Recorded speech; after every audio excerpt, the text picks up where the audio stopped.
This is an auditor called Happy TV. He has nearly 12,000 subscribers currently. He's filming at a location many of you will recognise, which is a part of the City of London containing the Leadenhall building and the Lloyd's building. While he's outside the Leadenhall building, a lady comes out to him and will pick up the conversation there. It's public accessible. The law states that I can if it's public accessible. Data protection states that you can't, they work here. So either that I can go and get the building director to come up and explain it to you. She's right, and she's also wrong. She's right in that one of the implications of data protection law is that if you are filming outside someone's workplace and you capture that person's face, that is data that could identify that person. Therefore, it is personal data as defined in Article 4 of the UK GDPR. Happy TV is a monetised YouTube channel, though Social Blade, for reasons that will probably remain a mystery, shows the account as non-profit. In any event, it is a monetised channel, which means this auditor is subject to data protection and must process the personal data in accordance with the UK GDPR and the Data Protection Act 2018. On checking with the Information Commissioner's Office, there is no registration of a data controller for Happy TV. That is a requirement, and it means the auditor is in breach of Regulation 2 of the Data Protection Charges and Information Regulations 2018, for which he could be fined. I should add, of course, that since he's filming her face close up at her place of work, and he's now broadcasting it, and he has made no effort to turn the camera away from her or blur her face out, and he hasn't given her any of the information required under Article 13.1 or 13.2 of the UK GDPR, he is in breach of data protection in regard to his interaction with this security lady. Where she's wrong is when she says he can't film. That's a slight misunderstanding of how data protection impacts on the work of anyone using a camera, in this case an auditor. It's not that he can't photograph people's faces without consent. Actually, he can, even when it identifies them potentially. But in order for this to be lawful, he has to comply with data protection, and I've gone into the detailed specifics of that in previous videos when reviewing other auditors. What it boils down to is that if he does not have consent, then he is reliant on showing that he has a legitimate interest in capturing and broadcasting images of these people's faces, because remember, he's not just filming them, the data processing also includes broadcasting on YouTube. This legitimate interest has to be sufficient to override the privacy of the people he's filming. The fact that these people are in a public place does not mean he can just film what he sees, and that they have no rights. They do have a right to privacy, even in a public place. But the point here is that this right to privacy has to be balanced against his rights, expressed as his legitimate interest in producing content so that he can make money on YouTube. There's nothing wrong with that, as long as he isn't causing alarm or distress or harassing anybody or infringing on people's privacy. Then it's fine, as long as he's not doing those things. Now, to decide where this balance is likely to be struck, what we should do is go back a bit and look at the earlier part of his footage, because that will give us a sense of the sort of his approach to photography, the sort of camera angle, shot size, depth of field and so on, as that of course influences whether this is going to be an infringement of privacy as treated by law. Let's take a look again. We'll stick to what he was doing outside the Leadenhall building. What we can see here is a busy thoroughfare in which lots of people are coming and going, and he, Happy TV, stood back observing it through his camera. Here's a wide shot of the entrance to the Leadenhall building. Here's a close-up, and the red arrow there shows you roughly where he stood.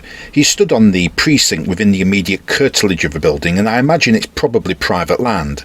But that doesn't mean he can't be there filming with a camera. I personally find it hard to argue that he's infringing anyone's privacy. I appreciate that as a matter of common sense, you could potentially identify someone here, given that it is in the proximity of places of work, but he stood in a busy public place. What this means is that at this point I have to side with Happy TV in regard to most of his filming so far and say that the lady who spoke to him, I assume she's a front of house staff member or security operative of some sort for the building. I'll just assume she's security for the purpose of this video. Although she's right in general principle, she's got it wrong in regard to him filming people in the building precinct around the entrance. Please understand that I do appreciate that this auditor may have edited the video, and there will be all kinds of other points and questions that arise because auditing is a dubious activity per se.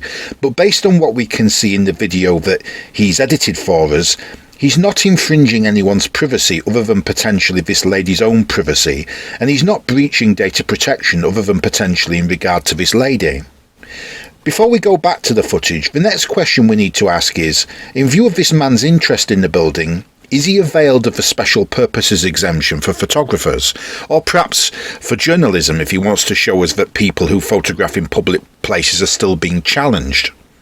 The special purposes exemption is important because it would mean he does not have to demonstrate a legitimate interest to film and broadcast this lady's face, and she would not have the rights of a data subject that I'm showing you here on the screen.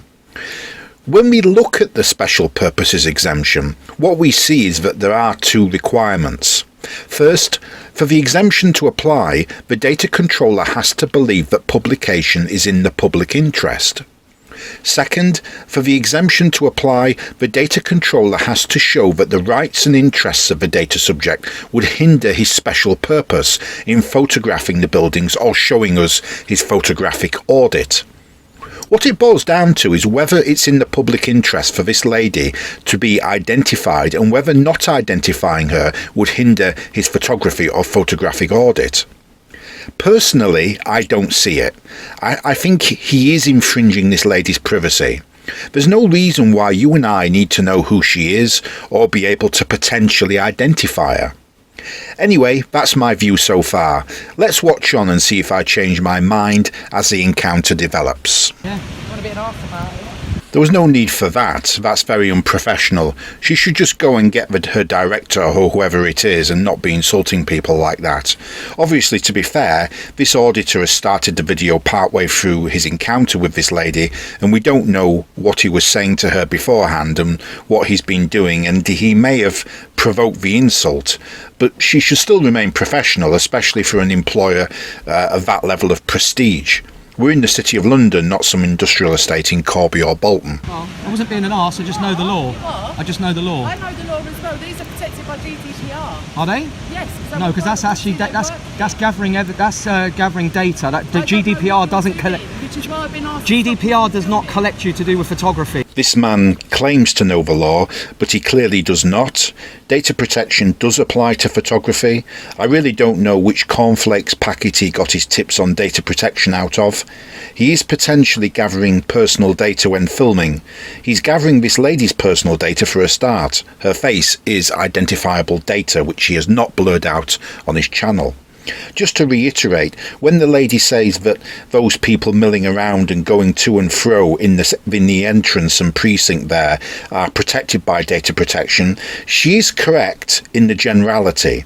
But in my view, whatever I may think about this auditor, it's not an infringement of their privacy to photograph them in these circumstances in the way that the auditor is currently doing, for the reasons I've already given. In this lady's defence, this auditor is only accidentally right. He clearly doesn't know much about the law, though he thinks he does, and he's still infringing her privacy anyway by allowing people on a social media platform to see her filmed at work like this. GDPR does not come into photography unless you're filming as a security person. If you've been watching my channel for any length of time, then you know what I'm going to say next. You can probably quote the law yourself by now. He's wrong. Data protection applies whether you're filming as a security person or as a professional photographer or as a man wearing a top hat and striped trousers or as an alien from outer space. It applies to everybody who processes personal data for payment or for any sort of organised purpose such as a charity or social club, stuff like that. There is only one circumstance where data protection would not apply to a photographer who captures people's faces or other personal data. That is when Recital 18 of the UK GDPR applies, because then you would be undertaking photography for personal or household use. That's known as a domestic purposes exemption. That's pretty much a blanket exemption, and I call it a blanket exemption on my channel, but that's not strictly accurate, because it's not really a complete exemption, but for our purposes, we can treat it as a blanket exemption, and I'm willing to be generous in applying it as and when I find it. But if, as here, you have a monetized YouTube channel, then you can't have this exemption. There is also a circumstance when a photographer has significantly reduced duties and obligations under data protection, and that is when the special purposes exemption applies, which we've just been discussing, which is when the photography is for the purpose of artistic endeavours or journalism. But even then there are still duties and obligations, some of which I'm now showing you on the screen.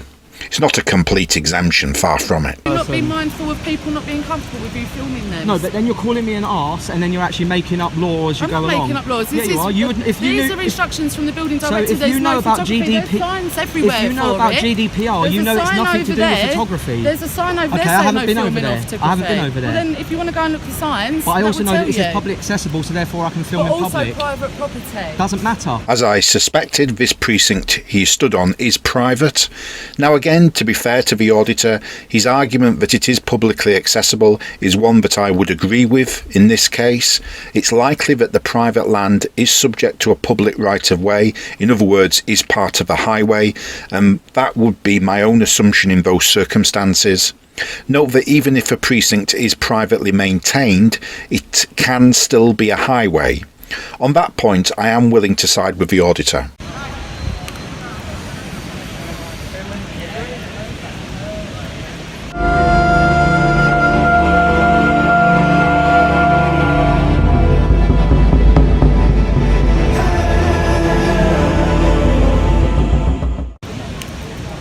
Yeah, so this one here called me an arsehole.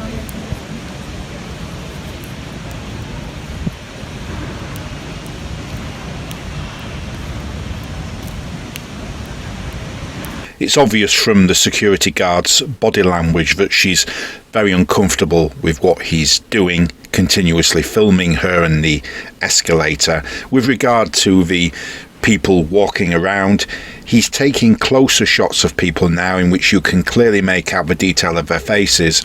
But I would still say that this is not personal data because the context would make it difficult to identify an individual. Of course, this is a generalisation. I can't account for each person he's filming, and it may be that a court would decide that a particular individual is identifiable for some distinct reason. That's how you deal with members of the public. Again, I do agree with the auditor a little here. She hasn't dealt with this well. She has been confrontational. She has escalated it and insulted him. I appreciate he may be wearing a mask and we don't know how he's behaving behind the camera and what he was doing and saying before the start of a video that he's uploaded. But the security lady has to come under some criticism too. It's not good.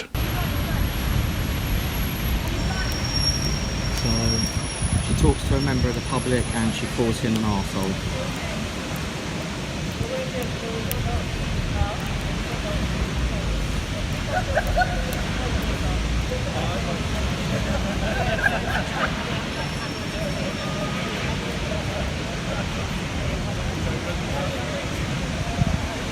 Good afternoon, sir. You alright? How are you doing today? Yeah, not too bad. Okay, any purpose of filming? I was doing a time lapse of the escalator and your colleague over here called me an arsehole. Okay. Sorry, no, she didn't actually. Said that I was being, if I want to be an arse about it, and then she tried to quote GDPR on me, which somebody that does this as a living and as their job, I know that GDPR does not come under photography whatsoever. Okay. So, you know, if they're going to try and intimidate people and actually be rude to people, the best thing to do might actually just be to tell the truth. Just say the building would rather you not film. Don't quote stuff that you clearly don't know the law about. Some of that's fair and some of it isn't.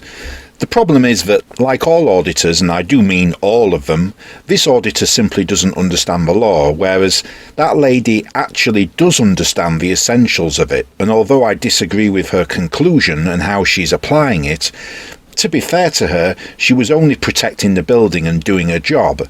The problem is the way she went about it. I've said it before and I'll say it again, that social skills, personability are very important for public-facing security roles. The aim should be to de-escalate, but to emphasise, we don't know what this auditor was doing beforehand. He may well have provoked her. And and her unprofessionalism was pretty bad, so therefore I'm just going to carry on filming until I get bored. Oh no, please sir, we don't like that because we have other people. I don't like being called an arse when I'm not doing anything wrong. For one person, don't spoil it with other people's. Well, she's representing the company out here at the moment. She's the one that spoke to me quite rudely. All right, then we have other occupiers, which is our clients in the building. Some of the people coming down that escalator may be identifiable at this point. It's a hard one because that building is also a public space in itself with various amenities in it, including a restaurant. So I'm not ready to say that this auditor is just brazenly flouting data protection. He has breached that lady's privacy, but so far that is an isolated aberration. He's doing the right thing at the moment in turning his camera away from the person who's now speaking to him, or keeping his camera away from him. I like that. It's a professional thing to do. Yeah, they're on a lunch break and they very feel uncomfortable about you doing it like that. That's not my problem. How they feel is not my problem. I'm here to do a job. That's what I've been tasked to do. So what's job you doing? Getting time lapse of the escalators and people coming in and out. Have you ever seen what company? It's for my own company. Have you ever seen like B-roll? Have you ever heard the term of B-roll? But at the moment, you're not doing the escalators, you're doing... Yeah, I'm doing the escalators, which is going up there. The auditor has made some effort to explain what he's doing, but it's not enough. He's making a B-roll for his film. He mentions a company he's doing it for. We have no way of knowing if that's true and this audit footage is just a byproduct of a more legitimate photography job. But in any event, he's now filming in a way that is not covered by any exemption he could have as a photographer, because he has filmed this security lady. So he does have to give the information required under Article 13.1, starting with his own identity and contact details. Yeah, which is what I was doing before she came up and called me an arse. So you think So also, yeah, go on. why don't you change your camera viewing then? And if you want to do the time lapse, you can do the time lapse on the escalator side. That's a fair point, because if he really wants B-roll, he has enough of it now. Why doesn't he change the camera angle or his perspective? Why is he still filming this? Of course, he gave us a reason a few moments ago. You know, if they're going to try and intimidate people and actually be rude to people, the best thing to do might actually just be to tell the truth. Just say the building would rather you not film. Don't quote stuff that you clearly don't know the law about. And her unprofessionalism was pretty bad, so therefore I'm just going to carry on filming until I get bored. Oh no, please sir, we don't like that because we have other people. I don't like being called an arse when I'm not doing anything wrong. This is a bit childish. He's basically just standing there to annoy them. And he also said this. For one person, don't spoil it with other people's. Well, she's representing the company out here at the moment. She's the one that spoke to me quite rudely. All right, then we have other occupiers, which is our clients in the building. Yeah, they're on a lunch break and they very feel uncomfortable about you doing it like that. That's not my problem. How they feel is not my problem. I'm here to do a job. He should be careful, because how they feel could be his problem if the police take the view that his actions are disorderly behaviour likely to cause harassment, alarm or distress, an offence contrary to Section 5 of the Public Order Act 1986, which could happen. Yeah, but when somebody speaks to me quite rudely like that, why would I want to help you guys out? I agree that the security lady acted unprofessionally and she's escalated the incident, but you've now been stood there for some minutes taking this B-roll footage, and this man is trying to reason with you, and you do need to be careful not to escalate it further yourself. I'm quite an approachable person, but when you call me an arse, that's not a great way to deal with the public, is it? Well, I know, but if other people do something, that means to say you're gonna carry on like as if everyone make it a problem for I'm you. quite a stubborn person. If somebody calls me an arse, I will just stand here, because also she said she was going to get me removed, so I'm waiting for that to happen. This is the wrong attitude. I do understand the difficulty caused when somebody insults you, but he is on private land, and though I would say he has a right to be there, simply standing there filming continuously just to cause annoyance or to make a point is just asking for trouble. Well, we're forced of you to make a force of move, but with the same thing that in case of you never know that we have other people are at a staff or clients around which Another security guard. I think his face should have been blurred out completely by the auditor. It wasn't. Security are being reasonable with him. What he should be saying is that he's happy to move to a different position or location when he's finished this bit of filming. Instead, it just sounds like he's enjoying having an argument with them. Appreciate that, but I'm just waiting for her to get me removed because that's the bit that I'm interested in. All right, if she moves from our post, will you stop it It's not. again? I would rather apologise for the way she spoke to me. To be fair, I can't apologize because I'm not. there you go. And she looks like she's as stubborn as me. She spoke to me quite rudely. Calling members of the public an arse is not something that I would normally do in a job as a customer job-facing role. Which, you know, on my days off when I'm not doing this, that's exactly what I do. I work with customers, I work with people, and I certainly wouldn't call them an arse. Okay, that's fine. So if she apologises to me, I'll move on. Simple as. I don't agree with that. He does have the right to be there and film, and as far as I can tell, nobody is now disputing that, at least not fundamentally. But he doesn't have the right to film just to cause aggro out of spite, if you see the distinction. And he has basically recorded himself admitting that he doesn't have a legitimate reason to be stood there filming, which raises further questions about data protection and whatnot.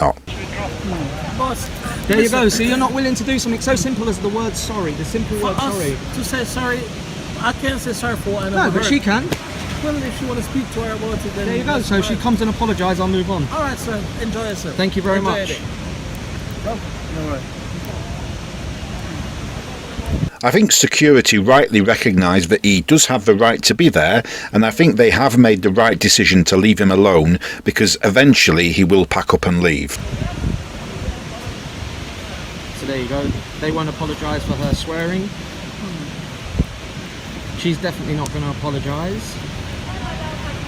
And I didn't get removed.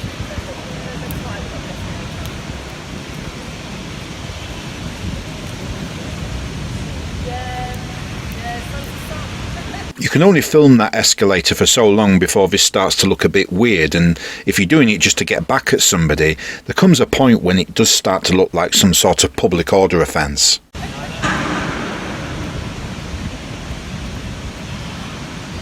Sorry, man. So you say you're not moving until she apologizes. Is that what If she you're saying? apologises, I'll move right now.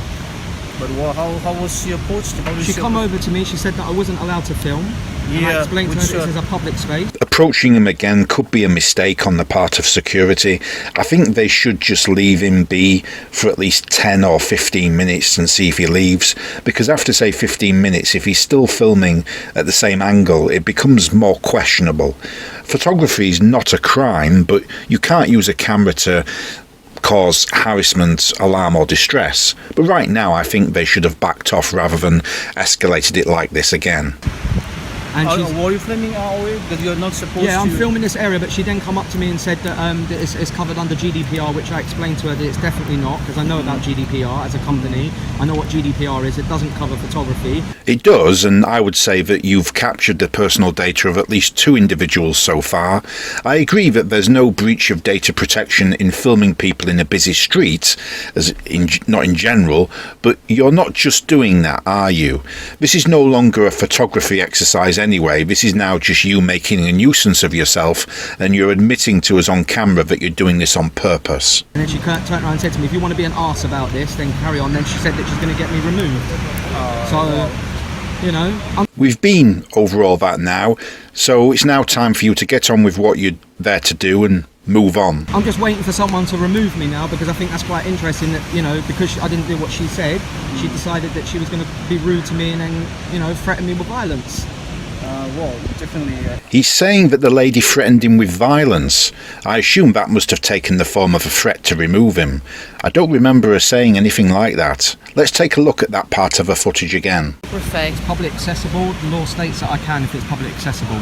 Data protection states that you can't. They work here. See, but I can go and get the building director to come up and Yeah, explain go for it to you. Yeah. You want to be an arse about it?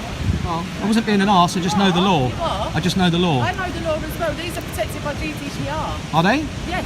No, because that's actually that's gathering gathering data. That the GDPR doesn't collect. Which is why I've been asked. GDPR does not collect you to do with photography. GDPR does not come into photography unless you're filming as a security Would you not be person. mindful of people not being comfortable with you filming them? No, but then you're calling me an arse, and then you're actually making up law as you I'm go not along. making up laws. Yeah, This you is- are. You would, if you These knew, are if- instructions from the building So director. if There's you know no about photography. There's GDP, signs everywhere if you know for about it. GDPR, There's you a know it's sign nothing to over do with there. photography. There's a sign over Okay, there I saying haven't no been over filming there. of photography. I haven't been over there. Well, then if you want to go and look at signs, But I also that know will that this tell is you. public accessible, so therefore I can film But in also public. private property. Doesn't matter.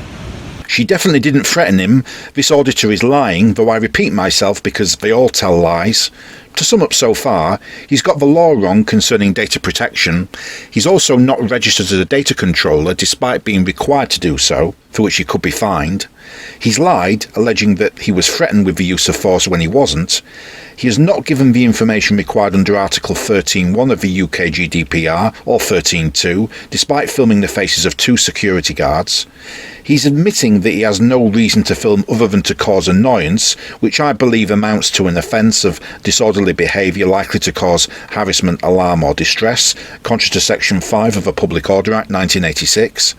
I do take his side on the filming of the area. I don't think that is a breach of data protection, and I think in principle he has a right to be where he is, but he has by his own admission slid into using his camera to cause annoyance and concern to others. So, you know, I'm just waiting for someone to remove me now, because I think that's quite interesting that, you know, because I didn't do what she said, she decided that she was going to be rude to me and then, you know, threaten me with violence.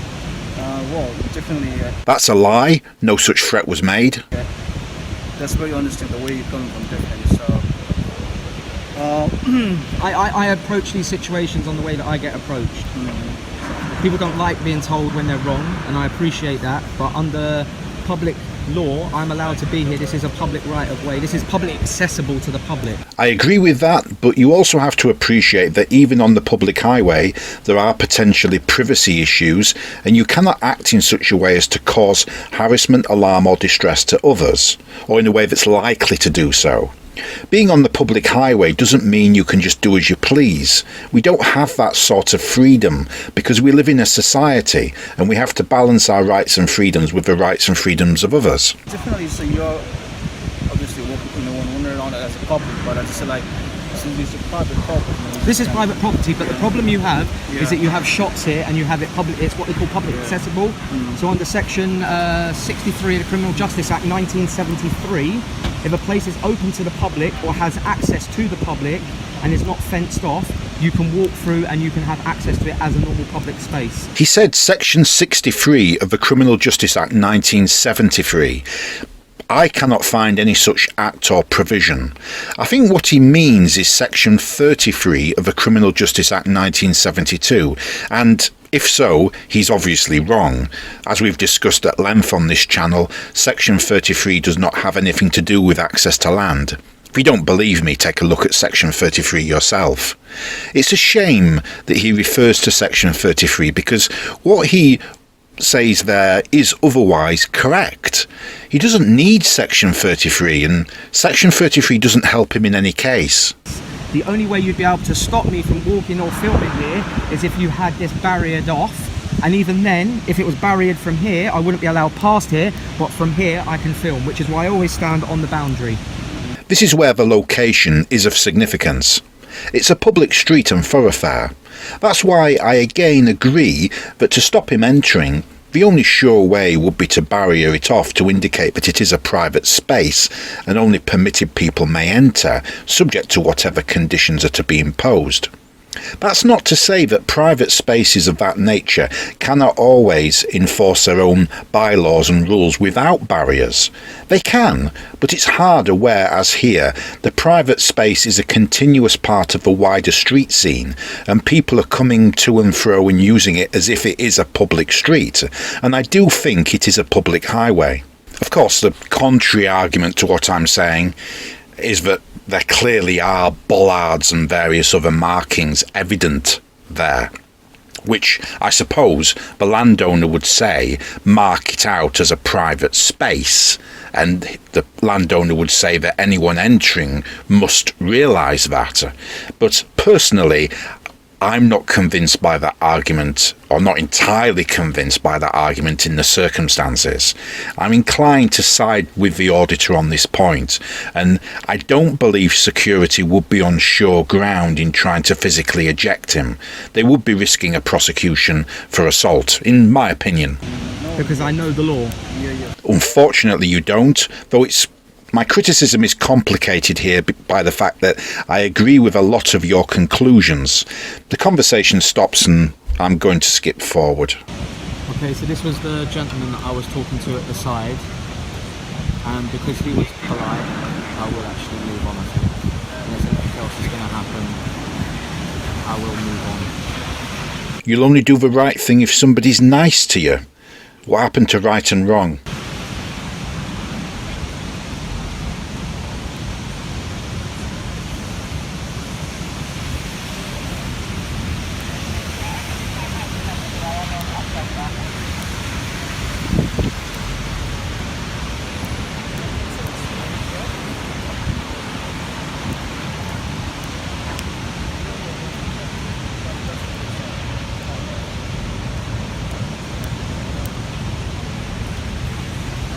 I'm going to move on now, okay? I'm going to move on now. Sorry? I'm going to move on now. Okay. Because you were polite enough, yeah? You know, this one does problem. Okay, so just to let you know, this is what they call, I don't know if you've heard of it, a thing called auditing. Yeah, so you go to places where you can and can't film, and this is one of those places I can film. Next, it's going to be on YouTube. Tell her to check it out on Happy TV. She just needs a little attitude adjustment, but you've been perfectly polite. Thank you. Filming just to annoy or get back at people or make a point is not a legitimate activity. It's not what I would consider to be photographic auditing. You could argue that in doing so he is defending the right to film, but in the process he seemed to want to do everything he could to antagonise security, lied about having been threatened, and showed an incorrect understanding of the law. If he had appreciated that data protection laws do apply to photography in public places, would he have been more careful and considerate, and could a difficult confrontation have been avoided? Also, if he wanted to make a point to security that he could film there despite their objections, he had achieved that point. He didn't need to continue filming unnecessarily just to make a point. If what we've just seen is defending our rights, I want somebody else to do it.